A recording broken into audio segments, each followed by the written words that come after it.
Santo Deus, Pai, Filho e Espírito Santo, nesse momento nós rogamos, ó Pai, por nossa igreja. Rogamos ao Senhor, clamamos a Ti, em primeiro lugar reconhecendo que o Senhor habita em Teu trono majestoso de glória, que não precisa de nenhum ser humano Te adorando, nenhum ser angelical Te adorando. Reconhecemos, ó Pai, a Tua independência, autossuficiência, soberania e glória. Por isso, clamamos por nossa igreja. Que venhamos a ser uma comunidade que testemunhe de Ti. Não recebemos uma carta direta do Senhor Jesus a nós. Certamente, muitas críticas seriam feitas. Que o Senhor nos dê olhos para enxergar cada uma delas. Senhor Jesus, clamo a Ti, ó Pai, pois sabemos que o Senhor sofreu em nosso lugar, morreu por nós, sabe do que significa estar cansado, padecer dores. Clamamos por nós, ó Pai, que a Tua misericórdia chegue até nós. Santo Espírito de Deus,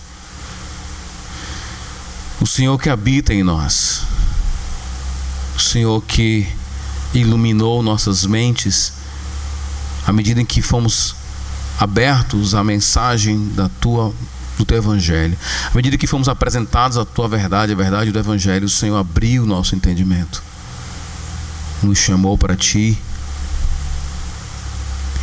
Abençoa, ó Pai, esse momento em que queremos contemplar a Tua revelação, a Tua palavra. Que nosso coração esteja cheio de temor, cheio de reverência. Que a nossa postura diante da Tua palavra seja digna da Tua palavra. Que não venhamos, ó Pai, nesse momento de parada para ouvir a Tua voz, nos atrever a fechar o coração. Que nesse momento não venhamos nos atrever a ignorar o que o Senhor está dizendo, a colocar nossos problemas, a colocar nossas ansiedades acima da Tua palavra. Que toda reação nessa sala seja digna da Tua palavra.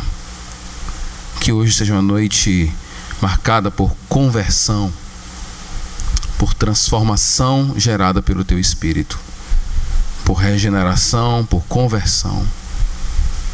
Que essa noite seja marcada por um compromisso a ter santidade para contigo. Tira dessa igreja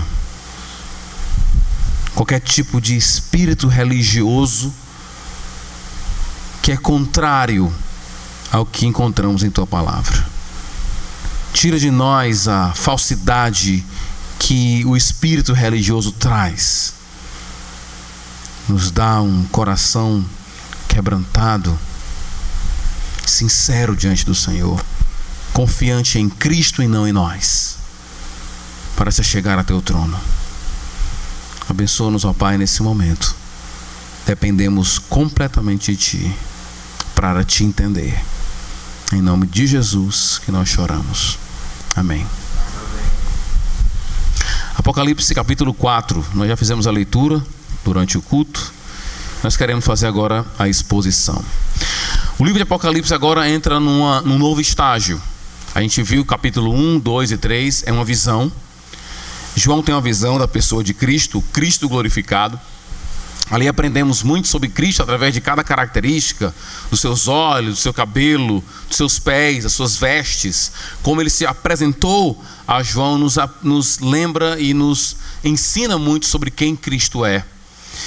Nessa visão do Cristo glorificado, então João é apresentado a mensagens que deveriam ser enviadas aos anjos que são guardiões das igrejas. E 7 igrejas locais, históricas realmente da Ásia Menor e que representam perfeitamente todas as igrejas de todos os tempos, de todas as épocas. Todo o povo de Deus é representado devidamente naquelas 7 cartas.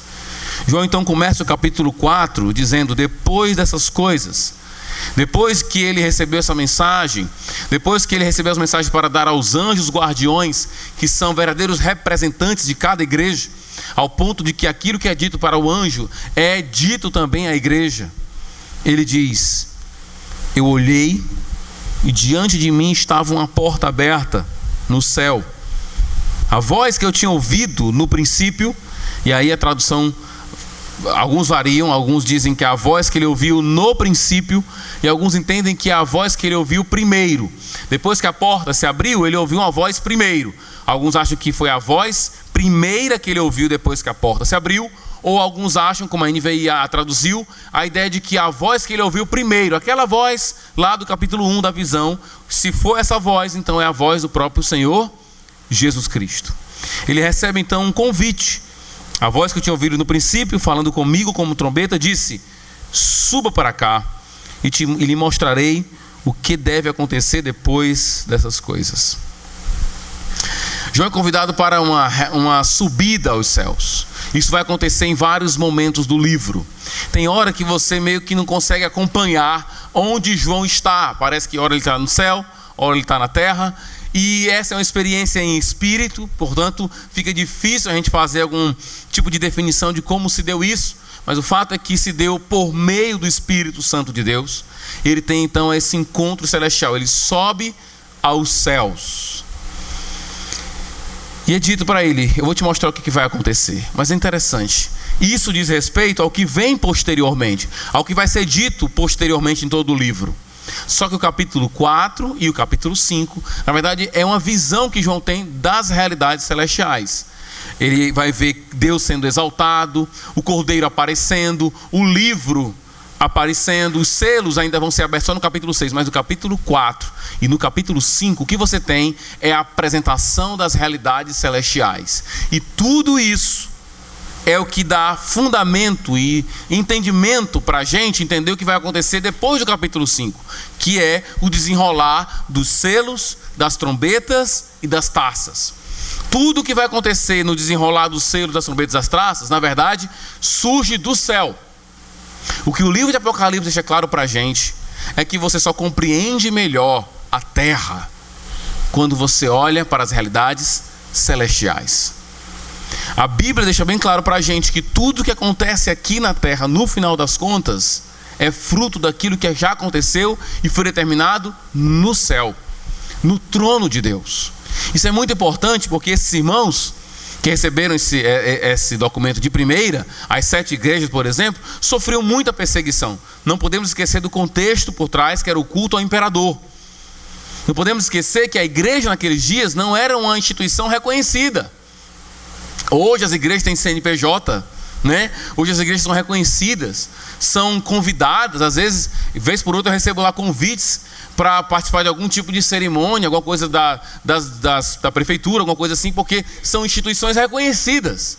Naquele tempo a prefeitura não, a igreja era uma instituição não conhecida, era uma instituição banal, digamos até marginalizada. Tinha gente de todas as classes sociais, mas a maioria daqueles que constituíam a igreja era de pessoas pobres.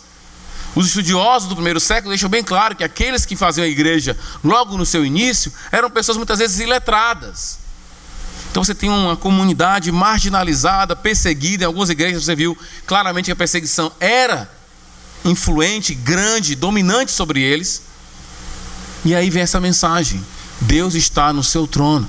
Venha olhar para o céu, eu vou te mostrar Deus no trono. O povo deveria entender, nós devemos entender que Deus está no trono, que Ele olha para os governantes dessa terra e sorri porque eles acham que estão no poder. Deus é quem está no trono. É isso que João vai testemunhar aqui. Ele vai chegar ao céu e ele vai receber então a mensagem do que vai acontecer. Mas tudo o que vai acontecer vem do trono. Tudo o que vai acontecer É porque aquele que está no trono e aquele que faz parte do trono, toda a realidade divina, que é a pessoa de Deus, o Cordeiro que aparece, os 7 Espíritos de Deus, todos eles, tudo vem de lá. Tudo que vai acontecer é porque veio do trono. Versículo 2: imediatamente me vi tomado pelo Espírito, e diante de mim estava um trono no céu, e nele estava sentado alguém. O que é interessante, no versículo 2, 2 coisas. João adentra o céu pela figura da porta. Quando ele entra no céu, algo se destaca em todo o cenário diante dele: um trono. Parece que tudo gira em torno do trono. É como você entrar nessa sala e não ver um púlpito, porque tudo aqui gira em torno desse lugar. As cadeiras estão viradas para esse lugar. O formato do prédio vira para esse lugar. O único móvel que é contrário às cadeiras é esse móvel aqui. Ele é o centro. Quando você entra em alguns lugares, você sabe o que é mais importante, porque tudo parece girar em torno daquele lugar. Como entre as casas antigas do interior do Ceará, a cozinha é enorme e a sala é pequena, porque todo mundo vive na cozinha. Ali é o centro da vida. As pessoas conversam ali, se alimentam ali, tomam decisões ali. Em alguns lugares era assim. Ao entrar no trono, aliás, no céu, na realidade celestial, João vê o trono. E é interessante porque ele não identifica quem está no trono. Ele diz: tem alguém lá, tem alguém no trono. E como é que ele vai descrever alguém que está no trono? Aqui João se utiliza de várias figuras, de recursos que ele tem para descrever quem está no trono.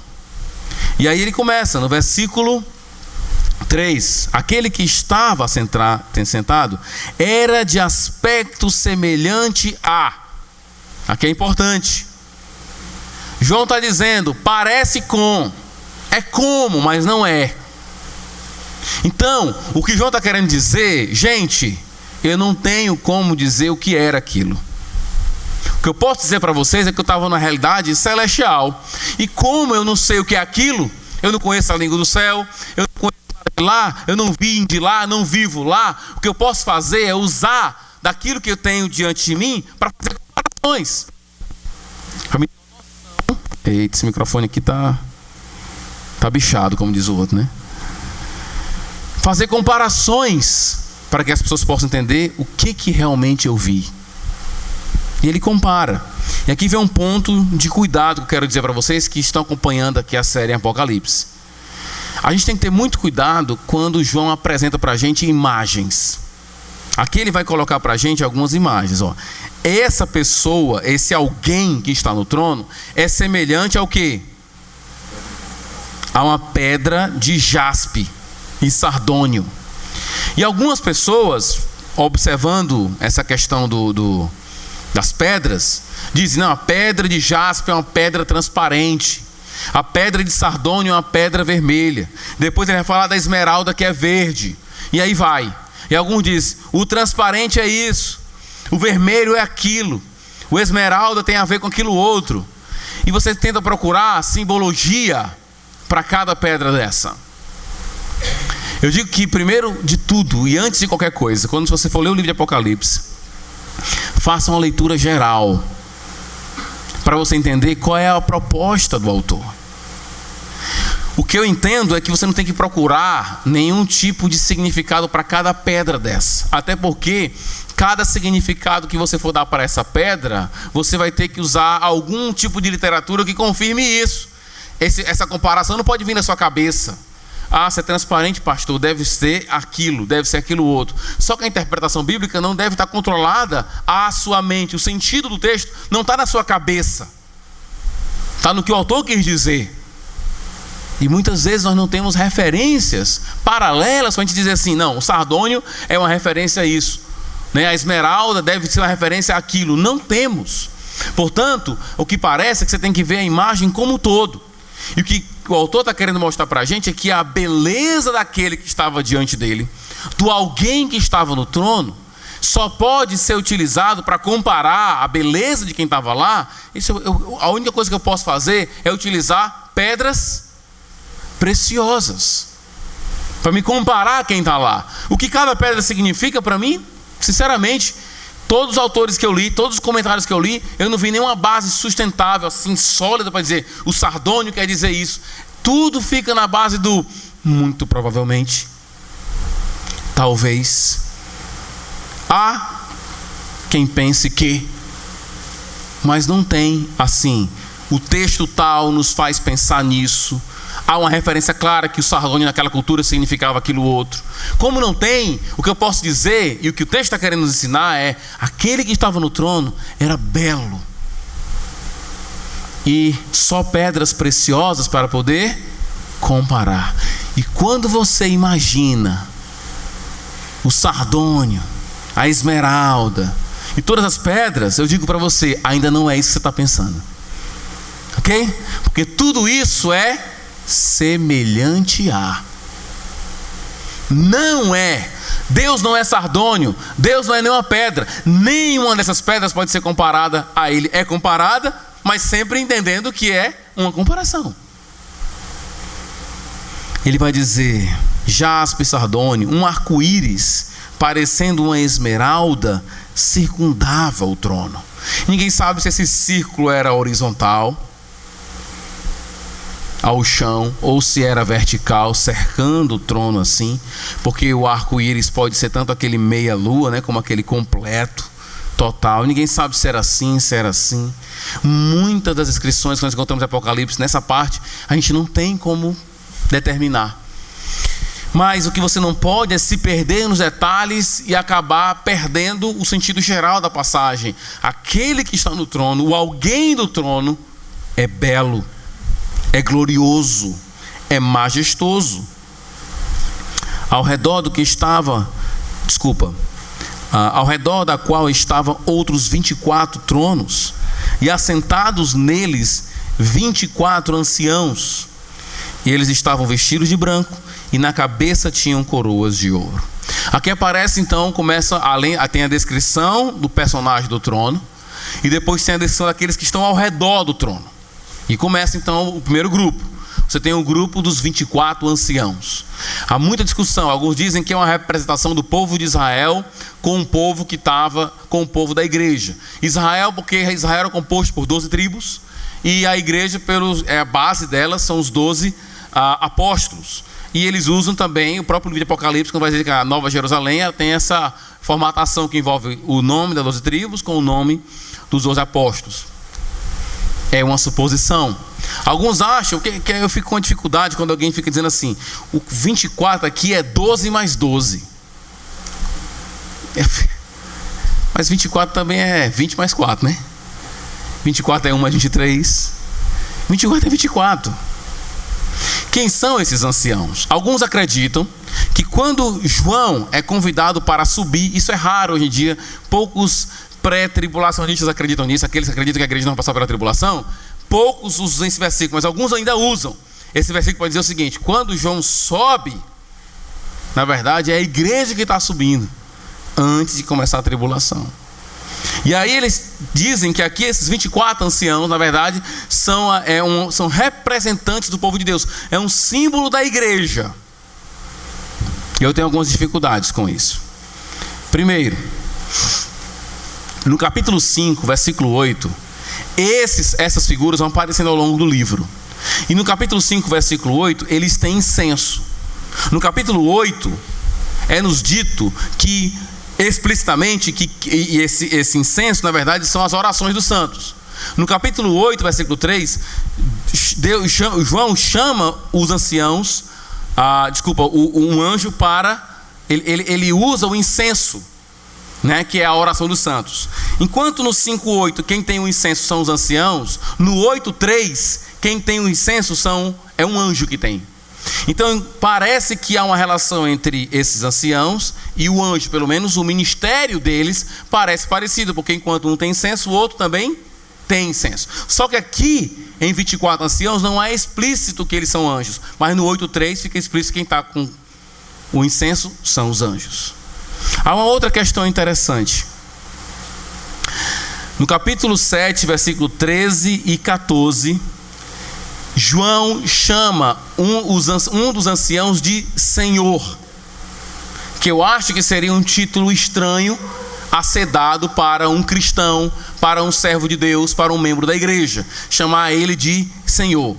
No capítulo 14, versículo 3, eles são diferenciados do grupo que é chamado aqueles que foram comprados da terra, ou seja, os redimidos, os salvos. Eles fazem parte de um grupo e você tem o outro grupo, o grupo dos 24 anciãos. Eles são distintos dos comprados da terra. Então, pensando que eles são distintos da terra, pensando que eles têm um ministério semelhante ao dos anjos, eu creio que os 24 anciãos, na verdade, são seres angelicais, celestiais, que estão ao redor do trono de Deus. O que João está vendo é a visão do trono. Ele descreve-nos por meio de pedras preciosas e uma visão, gloriosa, a pessoa do trono, que é o próprio Deus. Ele descreve aqueles que estão ao redor do trono, os 24 anciãos. E ele vai descrever mais ainda seres que estão ao redor naquela visão celestial. E nós sabemos, pelos salmos, por literatura do Antigo Testamento, que Deus sempre é exaltado como aquele que está no céu, e ele tem um exército celestial, seres celestiais que o adoram constantemente. E esses seres não necessariamente são idênticos. Existem serafins, querubins, anjos e 24 anciãos, 4 seres viventes, que vai ser colocado agora aqui.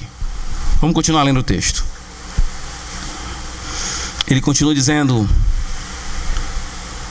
eles estavam vestidos de branco e na sua cabeça tinham coroas de ouro. Versículo 5: do trono saíam relâmpagos, vozes e trovões. Diante dele estavam acesas 7 lâmpadas de fogo, que são os 7 Espíritos de Deus. Nós aprendemos no capítulo 1, comparamos com outras passagens onde aparece a expressão 7 Espíritos, que cremos que essa é uma referência ao Espírito Santo de Deus. Então você tem a presença do trono, os 7 Espíritos de Deus como o Espírito Santo de Deus, e à medida que você vai lendo o texto, você vai ser apresentado ao Cordeiro de Deus. Então a Trindade está presente na visão de João. Ele continua: e diante do trono havia algo parecido com um mar de vidro, claro como o cristal. E aqui, esse mar de vidro eu coloco na mesma categoria das pedras e do arco-íris. Todas essas são referências da glória, da beleza, do esplendor, da majestade, da sublimidade de quem está no trono. Esses são recursos que João utiliza para mostrar que quem está no trono é glorioso, grandioso, majestoso, sublime. No centro, e olha aí como João não às vezes facilita a nossa vida, No centro, ao redor do trono. Ninguém sabe se eles estão ao redor, literalmente assim, num círculo mais fechado, se eles estão abaixo do trono. Havia 4 seres viventes cobertos de olhos, tanto na frente como atrás. O primeiro ser parecia um leão, o segundo parecia um boi, o terceiro tinha rosto como de homem, o quarto parecia uma águia em voo. Cada um deles tinha 6 asas e era cheio de olhos, tanto ao redor como por baixo das asas. Dia e noite repetem sem cessar: Santo, Santo, Santo é o Senhor, o Deus Todo-Poderoso, que era, que é e que há de vir. Quem são esses 4 seres viventes? Quando você lê essa passagem, fica difícil. Você já leu a Bíblia toda? Você já leu pelo menos alguma vez? Ou 2 ou 3? Fica bem claro, você lê o texto e você diz: cara, isso aqui tem cara de Isaías 6. Quando Isaías se encontra com Deus, ele tem uma visão celestial também, e ele lá tem a visão de seres celestiais. Isso também é a cara de Ezequiel 10. Não é idêntico. Há detalhes de um texto para outro que fazem pensar que são distintos, mas é difícil você ler o texto sem fazer uma referência a Ezequiel 10 e a Isaías 6. O que eu penso é que alguns ficam pensando que tipo de representação seria essa, porque cada ser desse representa um tipo de animal, não é? Um é um leão, o outro um boi, o outro um homem e o outro uma águia em voo. Alguns acreditam que eles seriam representantes da criação. Alguns A maioria, na verdade, pensa assim, né? Que eles são representantes da criação animada. Quando eu digo criação animada, eles não estão representando a pedra. Estão representando aquilo que da criação que é animado. As aves, os bois e todos os outros animais. Bem, eu não sei. O que o texto está dizendo é que o primeiro parecia um leão. E eu não entraria nesse mérito, eu não entraria no mérito de que eles representam a criação de Deus. Eu entraria no mérito de que eles parecem, assim como o do trono é semelhante a. E novamente nós estamos lidando com comparações. O autor não está querendo nos remeter a uma questão de significado do que é um leão, do que é um boi, mas de alguma forma eles são semelhantes a, em glória, em poder. Esses animais que foram escolhidos são animais assim, né? O homem, o leão, o boi, a águia, todos são animais de glória grandiosa, não é? São animais reconhecidos pela cultura, pelo menos da época. Um leão é reconhecido assim, um boi também pelo seu poder, né? E a águia não precisa nem fazer defesa desses animais. Então o que eu acho é que esse grupo é um grupo de seres celestiais que rodeiam o trono de Deus. Aí você tem um grupo de 4 seres, um grupo de 24 seres viventes. Cada ser desses são seres celestiais ou até angelicais, cada um com suas características e glórias diferentes, e todos eles com glória diferente, com sendo seres diferentes, uns vestidos de branco, outros com coroa, mas todos eles são seres gloriosos, por sua coroa, por sua roupa branca, por sua semelhança a animais que recebem glória entre os homens. Esses seres, sejam lá que seres são esses, no mínimo são seres celestiais, esses seres são gloriosos. Esses mesmos seres, o que eles fazem no céu? Eles louvam a Deus. Versículo 8: dia e noite repetem sem cessar: Santo, Santo, Santo. É o mesmo discurso que nós encontramos quando Isaías tem a visão celestial: Santo, Santo, Santo. Alguns acreditam que são 3 vezes, porque é uma referência ao Pai, ao Filho, ao Espírito. Mas eu não penso que é uma referência a cada pessoa. Mas o ser de Deus é 3 vezes santo. Essa é a ideia, né? Ele é santíssimo. Quando você não tem o recurso, ou o recurso linguístico que você tem é esse, então a forma de você dizer que alguém é muito santo, você diz isso 3 vezes. Essa é a ideia. É o Senhor, o Deus Todo-Poderoso, que era, que é e há de vir. A gente já aprendeu isso aqui, né? Essa definição que já viu no capítulo 1. Deus aqui é exaltado por sua eternidade. Eles exaltam o Senhor. E aqui eu não estou querendo fazer nenhum tipo de defesa a uma vida medíocre, e nem dizendo que o texto é medíocre, muito pelo contrário. Mas às vezes eu vejo algumas pessoas dizendo assim, a música cristã ela tem que instruir, e é verdade, Colossenses 3 diz isso. Mas às vezes as pessoas esquecem como é o louvor, e às vezes alguns louvores são muito repetitivos. Esse caso que a gente cantou agora, né? Esqueci agora. Não é Tu és santo, não. É aquele que a gente fica repetindo aí. Não sei agora. Primeira, Arthur. Primeira foi a segunda. Me derramar, dizer que te amo. Me derramar, me derramar, me derramar, né? Se você contar quantas vezes você falou me derramar, você vai contar umas 10 vezes aí, 500 vezes, sei lá quantas vezes foi. E algumas pessoas criticam às vezes a repetição das letras. A questão é que no céu você tem uma música de 3 linhas aqui, que é repetida constantemente, né? Então não estou dizendo que todo mundo tem que fazer assim, mas às vezes a crítica é feita a músicas pequenas e repetitivas. Se fossem para ser feita mesmo, seriam feitas a essa música aqui. Vocês estão cantando uma música de 3 linhas, né? Santo, Santo, Santo, é o Senhor Todo-Poderoso, que era, que é, de há de vir, só isso. E a resposta que alguns podem dar: não, mas é porque aqui não visa a instrução, não visa o ensino como é na igreja. é uma resposta boa, mas não explica todas as coisas. Versículo 9. Toda vez que os seres viventes dão glória, honra e graça àqueles que estão sentados no trono e que vive para todo sempre, os 24 anciãos se prostram diante daquele que está sentado no trono e adoram aquele que vive para todo sempre. Eles lançam as suas coroas diante do trono e dizem, e aí vem um novo cântico. Aqui Deus é exaltado por ser criador, na primeira por ser eterno. Agora, tu, Senhor e Deus nosso, és digno de receber a glória, a honra e o poder. Por quê? Porque Deus é digno dessa honra? Porque o Senhor criaste todas as coisas, e por tua vontade elas existem e foram criadas.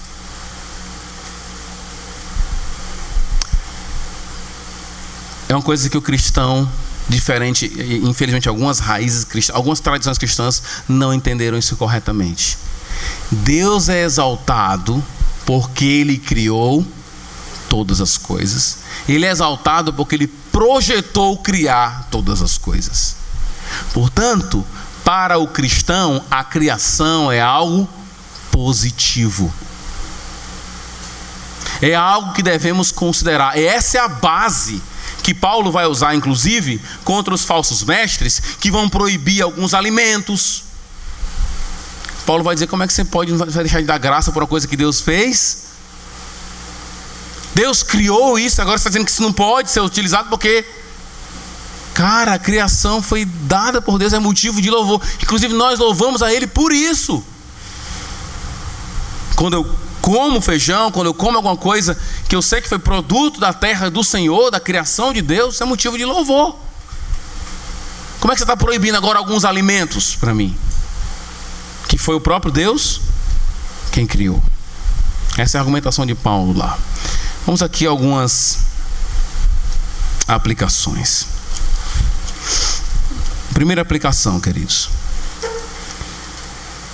Diante da majestade, da santidade de Deus, a única reação esperada quando você entende um pouco ou vislumbra quem Deus é, a única reação esperada é adoração. E quando eu falo adoração, por favor, não reduzam a adoração a esse encontro aqui.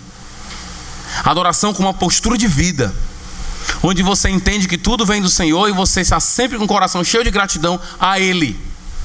Não há outra reação quando você conhece e sabe quem Deus é, que não seja a adoração.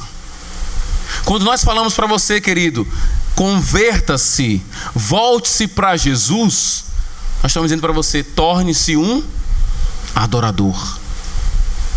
Adore a Deus. Já que você disse que Ele é tão bom, já que você disse que conhece esse Deus, por que você não o adora? Eu não adoro. Baseado em quê? Quem foi que disse que Deus aceita a sua adoração? A Bíblia diz que Deus, entre nós e Deus, só há um mediador para intermediar essa adoração, que é Cristo. E você tem que confiar no que Ele fez. Sem isso não há adoração. A única reação esperada diante da majestade, da sublimidade de quem Deus é adorar. A nossa ignorância da majestade, aí é outra parte da história, da aplicação. Da santidade de Deus explica muitas coisas. Explica por que você troca Deus por qualquer outra coisa. É porque você não o conhece. A ignorância quanto ao fato de quem Deus é, as características do Senhor, os atributos do Senhor, a sublimidade dele, como é apresentado aqui no trono, só mostra o seguinte: quando você o rejeita, é porque isso mostra o quão ignorante você é de quem Deus é. Quando eu cheguei aqui na igreja, há uns 11 anos atrás, minha primeira série de pregações foi quem é Deus. E cada domingo era Deus é amor, Deus é justiça, Deus é Pai, Deus é Filho, Deus é Espírito, Deus é misericórdia, Deus é graça. E o meu objetivo era o seguinte: Você adora muitas vezes e diz que adora um ser que você nem sequer conhece, meu amigo. Você fala de Deus, a sua boca está cheia de Deus, mas você não sabe, não conhece ao Senhor. E isso é a explicação, essa é a explicação de muitas escolhas que você faz. Pessoas que não têm noção da glória de Deus trocam a Deus por qualquer coisa. O entretenimento é mais atrativo do que Deus. A prostituição é mais atrativa do que Deus. Qualquer coisa parece que é mais atrativa do que o Senhor. O dinheiro é mais atrativo do que o Senhor. As amizades tornam-se mais atrativas do que o Senhor. O reconhecimento das pessoas torna-se mais atrativo do que o Senhor. Tudo parece que é melhor do que o Senhor. E aí tem alguns evangelistas aí, assim, né, pé duros, que ficam dizendo: dê uma chance para Jesus. Já viu essa frase? Dê uma chance para Jesus. Você nunca vai ouvir isso aqui, tá? Porque Jesus não precisa dizer nenhuma chance sua. Ele está no trono, okay? Ele é glorioso. Ele já é adorado por seres superiores a cada um de nós. Então não tem essa história de dar chance nenhuma para Jesus. Não tem essa história de colocar Jesus numa situação de, né, como se fosse um dependente das pessoas. Só quem ignora quem Deus é que fala uma asneira dessa. Só quem ignora a sublimidade de Deus coloca Deus na condição de pedir uma chance a alguém. Aquele que muda os corações, que ilumina as mentes, aquele que dá nova vida às pessoas, que transforma o coração das pessoas, não pode ser alguém que você diz: eu vou dar uma chance para ele. Como assim? Quem é você para dar chance a Jesus? Todas as nossos vacilos com respeito às coisas do Senhor se dão porque naquele momento, naquele estágio em que estamos ignorando a quem servimos. Aquele que está no trono é semelhante a joias raras, joias preciosas, tão belo quanto um mar de cristal. Ele é cercado e vestido por um arco-íris de esmeralda, que eu não sei como é isso, porque não é isso. Isso é só aquilo que nós podemos dizer do que João viu. Muitos homens estiveram no céu, irmãos. Paulo esteve no terceiro céu. Isaías viu lá. Paulo não pôde contar, mas João pôde contar para a gente pelo menos ter um vislumbre, por meio de comparações de quem Deus é. Talvez se tivéssemos a mesma visão de João, diríamos: é verdade, João, parece mesmo com topázio. Rapaz, não é que parece um arco-íris de esmeralda mesmo? E parece um mar de vidro. Mas João, parece, a descrição foi boa, mas não tem como estar aqui. Porque o que João está querendo dizer é: eu estou mostrando só para dar o gosto a você. Eu não estou dizendo que é, eu estou dizendo que parece, para que você tenha um vislumbre do que é o céu. E quão glorioso é aquele que nós adoramos. Portanto, eu acho que a explicação de alguns vacilos nossos, se não todos eles, são porque quando nós não consideramos quem é o Deus que nós servimos. Glorioso. Segunda aplicação: se você não adorar a Deus, Ele não deixará de ser adorado um instante. Diz aqui que esses seres que estão no céu, dia e noite, repetem sem cessar: Santo, Santo, Santo. E nós diríamos ainda mais. Eu gosto muito da expressão de um teólogo americano que diz assim: toda realidade celestial, se liga e vê se você consegue discernir o que eu estou querendo dizer.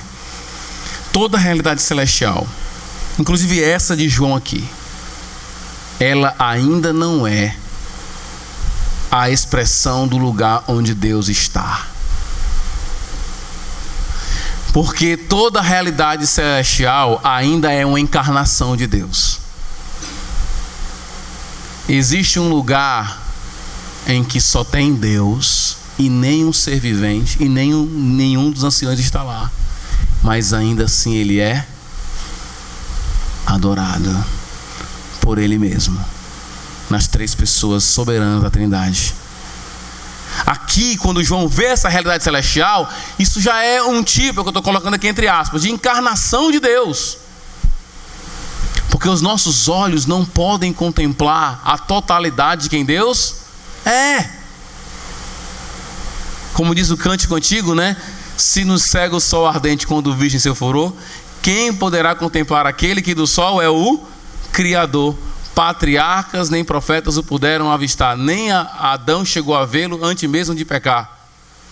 Luz para o qual o sol é trevas. Vou repetir. Luz para o qual o sol é trevas. Deus é luz, que o sol diante dele é o breu.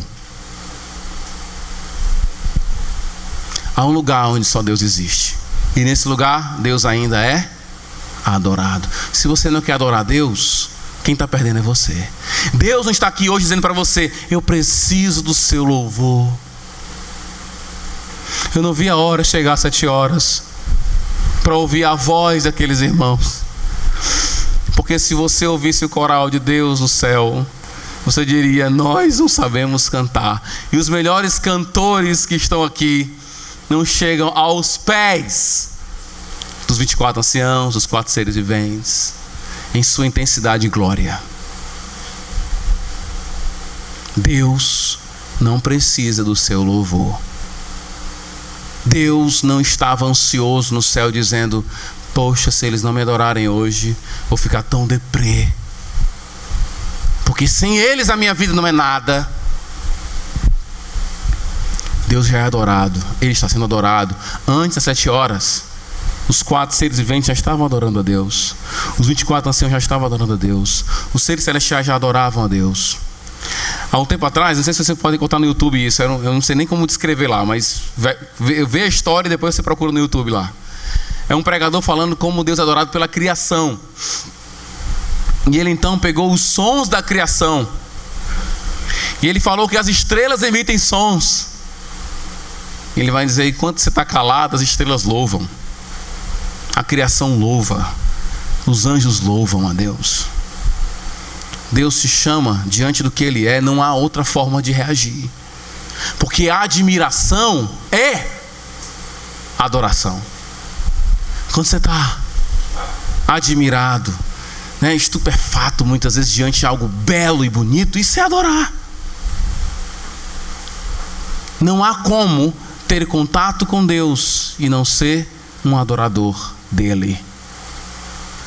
Essa é a única reação digna diante de Deus.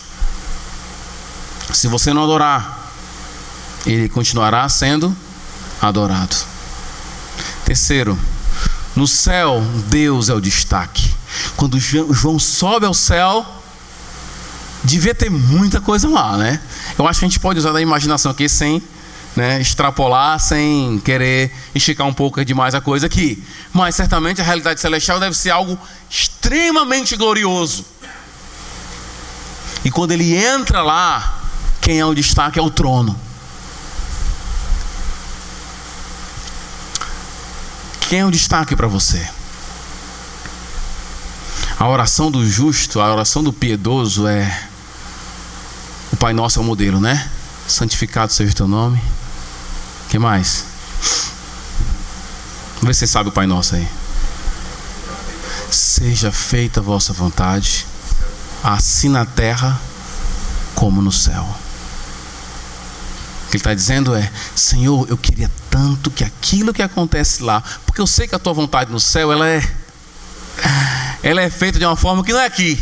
E nós queremos que assim como é lá, seja aqui também. Assim como o Senhor é destaque lá, assim como adentrar ao céu é ver o teu trono, eu queria tanto que tudo viesse a destacar o Senhor na minha vida, que eu pudesse ver o teu trono em todos os lugares, que Ele estivesse sempre na minha vista. No céu deve ter muita coisa bela, deve ter muita coisa linda. Eu acho que os 4 seres viventes deve ser uma coisa assim de você ficar horas sem entender os caras, né? Mas ele vê o trono e tudo gira em torno do trono. Os 4 seres viventes gloriosos com coroas, vestes brancas, ao redor do trono. O arco-íris, o mar de vidro, ao redor do trono. Os 4 seres viventes ao redor do trono. É assim que é no céu. E é assim que também é aqui na terra. Só que nem todo mundo vê isso. Alguns acham que é o Barack Obama que está no poder. Alguns acham que é a presidente Dilma que está no trono. Alguns acham que é o prefeito que está no trono. Deus está no trono. É Ele quem manda. 4ª aplicação. Choca o meu coração, irmãos, quando, contemplando esse capítulo,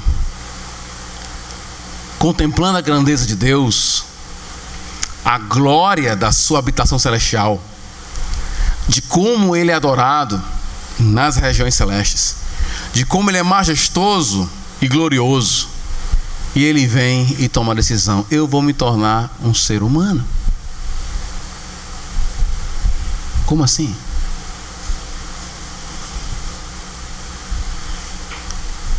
Deus se tornar homem, o Deus glorioso, adorado incessantemente, é aquele que disse: eu vou para a terra, e quando eu for nascer lá, eu não vou nascer na UTI de primeira.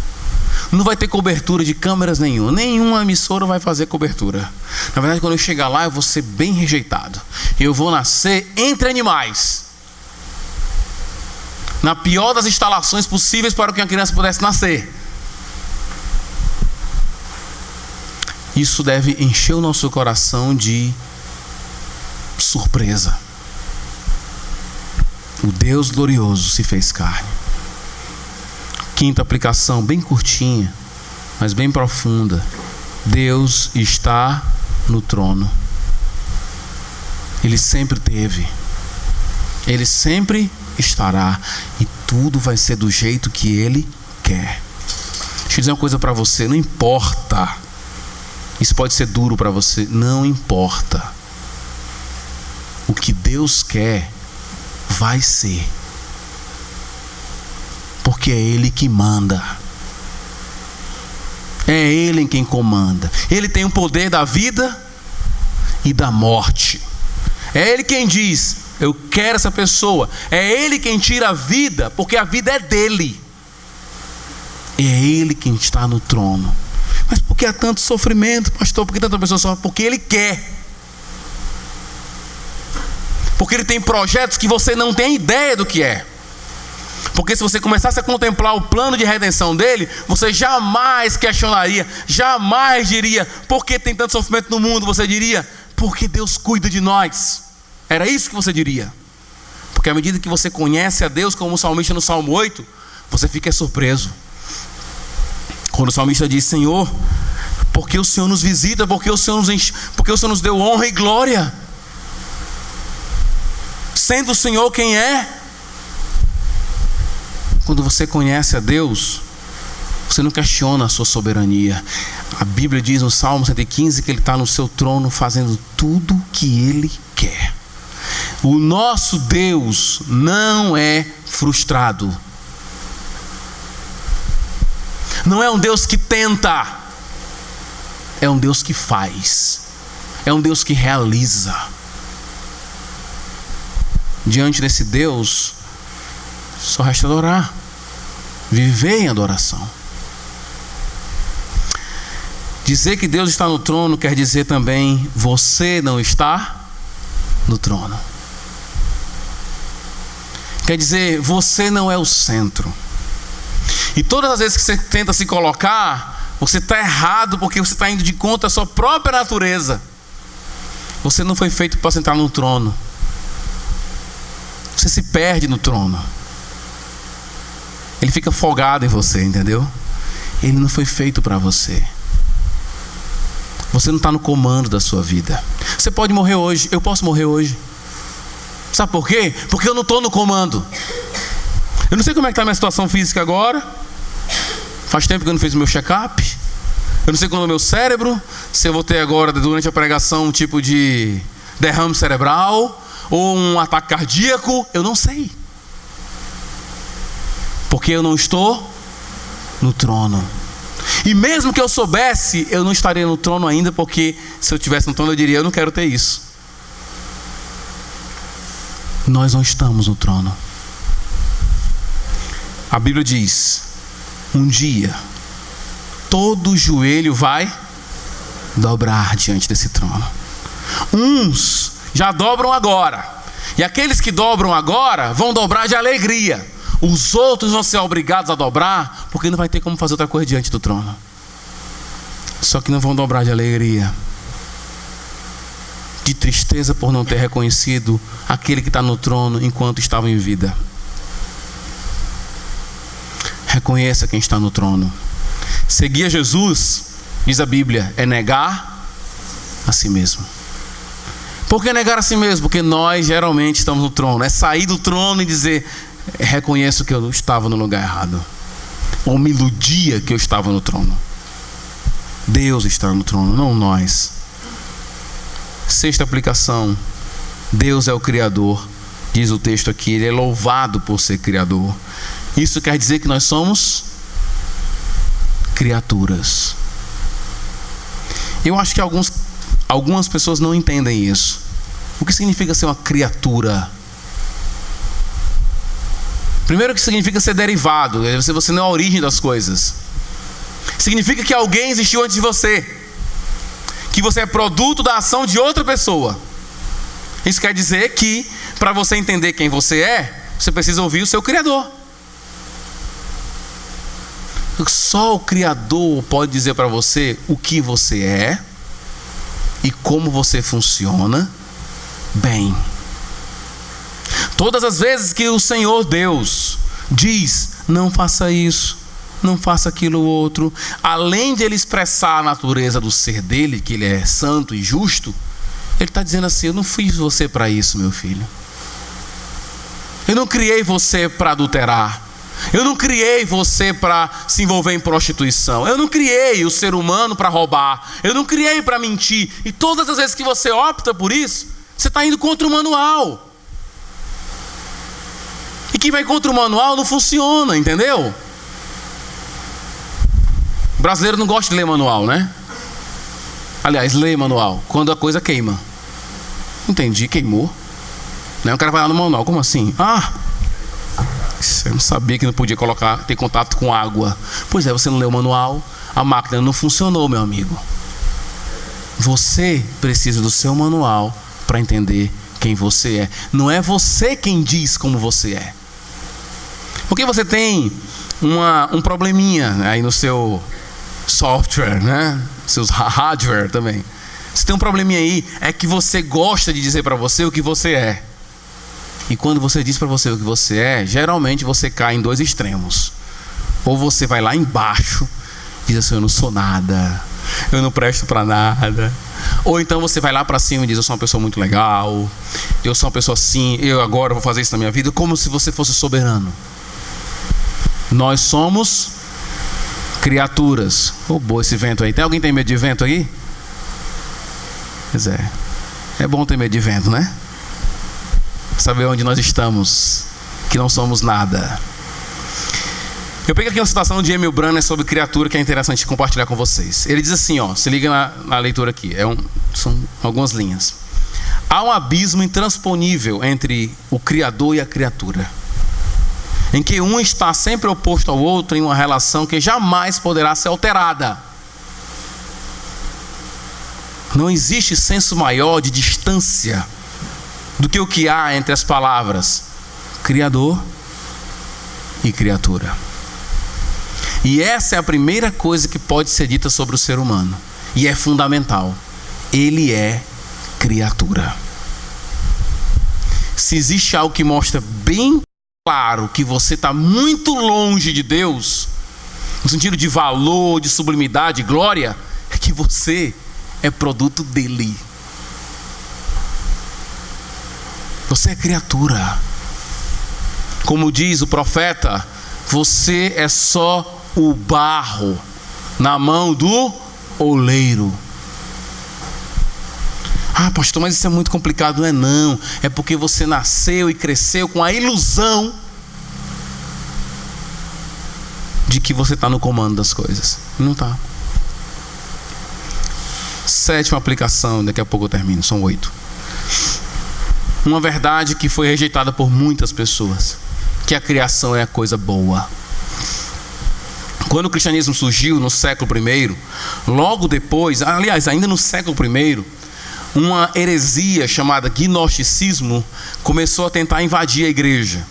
E muitas pessoas entraram nesse sistema de pensamento, nesse movimento que foi chamado de gnosticismo. Uma da verdade básica do gnosticismo, que era uma coisa muito louca, era de que a matéria é algo ruim. Então os gnósticos geralmente eram ascetas, aqueles caras que não comiam muito, tinham problema com relação sexual, com prazeres ligados a tudo aquilo que está ligado à criação do Senhor, porque olha, isso aí não pode, a matéria é coisa ruim. Para eles, os gnósticos, salvação era se livrar do corpo. E muitos cristãos aderiram a isso. Durante algum tempo, para alguns cristãos, na história da igreja, alguns achavam que a vida ascética, né, essa vida de monastérica até hoje tem, né? O cara que vive no mosteiro, escolhe não se casar, come só um pouquinho ali, reza não sei quanto tempo, né? Essa visão não faz sentido no cristianismo. Porque a criação é boa. Foi Ele quem fez. É projeto, plano dEle. É verdade que estamos na condição de pecado. Ninguém está negando isso. Mas a criação ainda é algo bom. Por isso eu posso me aproveitar da criação, como Paulo vai dizer. Vamos lá para 1 Timóteo rapidinho. Foi aquele texto que eu falei no começo. Aí eu vou para a minha última aplicação. 1 Timóteo.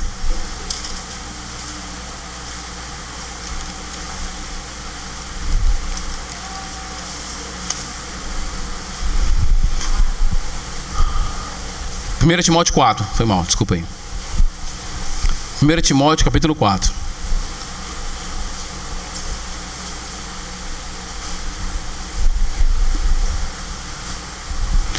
Versículo 1 diz assim: o Espírito diz claramente que nos últimos tempos alguns abandonarão a fé e seguirão espíritos enganadores e doutrinas de demônios.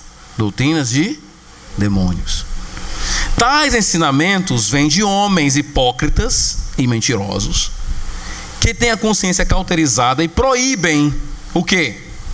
O casamento e o consumo de alimentos que Deus criou para serem recebidos com ação de graça pelos que creem e conhecem a verdade. Deus criou para serem recebidos com ação de graça. Pois tudo que Deus criou é o quê? E nada deve ser rejeitado se for recebido com ação de graça. A criação é boa. Foi projeto de Deus. Aproveite do que Deus tem feito. Aproveite do que o Senhor fez. Para terminar, diante do trono, todos estarão. O texto continua. Você vai ler no livro de Apocalipse, e se você quiser ler ainda essa noite, você terminar de ler, você pode ler o capítulo 5, tal, vai lendo, vai dar um nó na cabeça lá no capítulo 12, né? Você vai entrar em desespero no capítulo 13, você vai entender nada do capítulo 14, mas quando chegar no 20, vai ser dito assim, que um dia todos estarão diante de um trono e vão prestar contas diante do trono. Eu quero dizer uma coisa para você com muito amor: você não tem cacife para passar por esse juiz, porque como um bom juiz, Deus não vai querer saber o que você fez de bom. Ele não vai querer ver a sua lista de gente, porque eu nunca vi um juiz bom fazer isso, faz isso, um juiz bom faz isso. E vamos lá, aqui nós temos um assassino, ele matou 3 pessoas, mas e aí, como é que era a sua infância? Não, era um cara muito bom, ele era um cara muito bom. Ele era bom para a mãe dele, gente. O juiz não quer saber isso. Ele quer saber o que há de errado em você, meu irmão. E ele vai encontrar. Porque se você disser para mim que não tem nada de errado em relação a Deus, o seu estado de cegueira é total.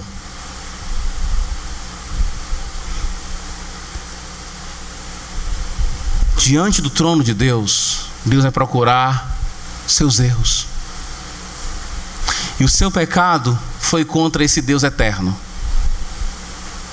E Ele vai punir eternamente aqueles que o afrontaram com seus pecados.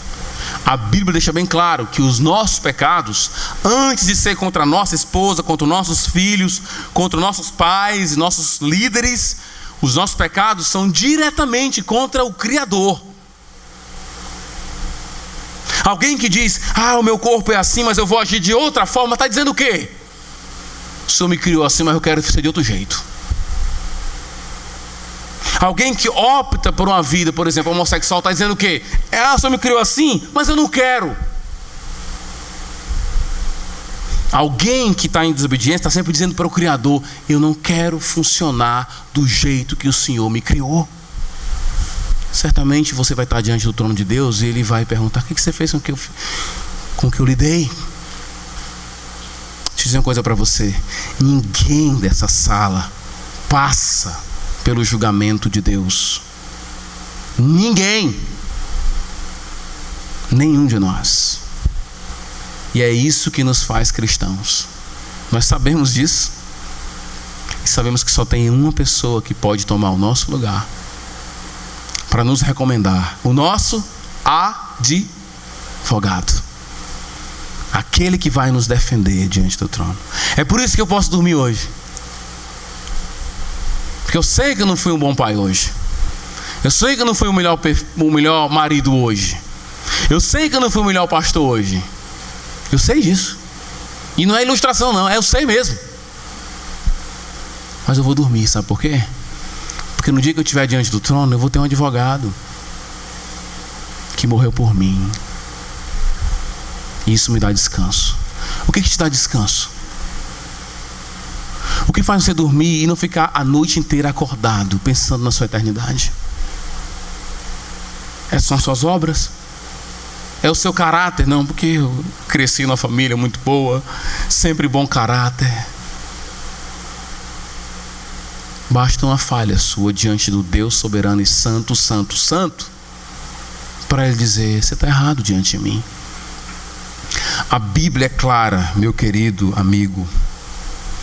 Todos são pecadores e todos carecem da glória de Deus. Eu acho muito bonita essa expressão, porque glória de Deus pode ser também todos carecem da glória, isto é, de Deus, que é a glória. E Jesus, nos dito em Hebreus, uma linguagem muito bonita.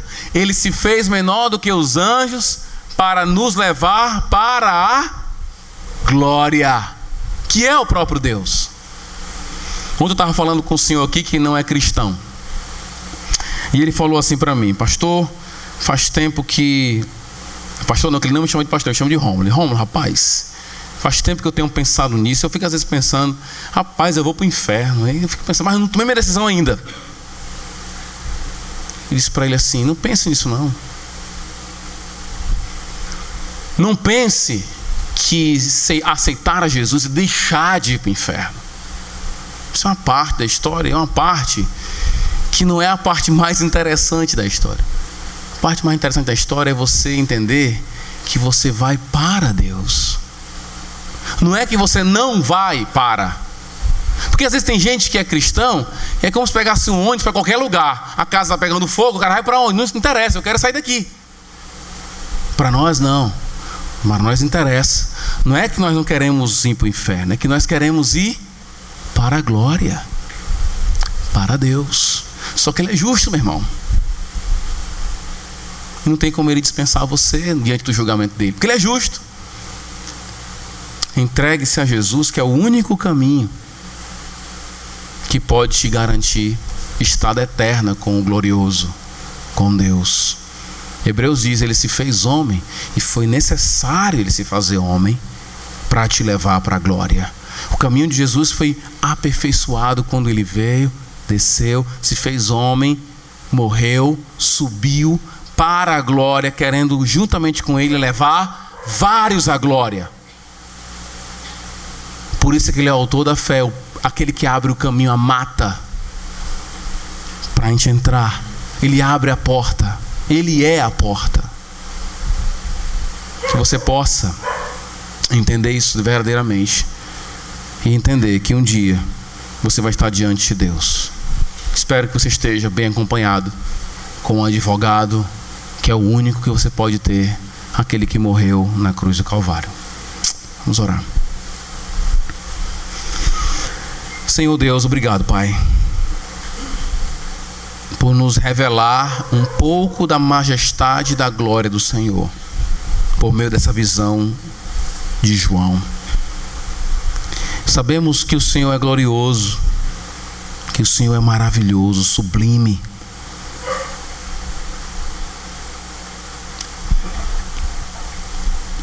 Ajuda-nos a compreender tudo isso.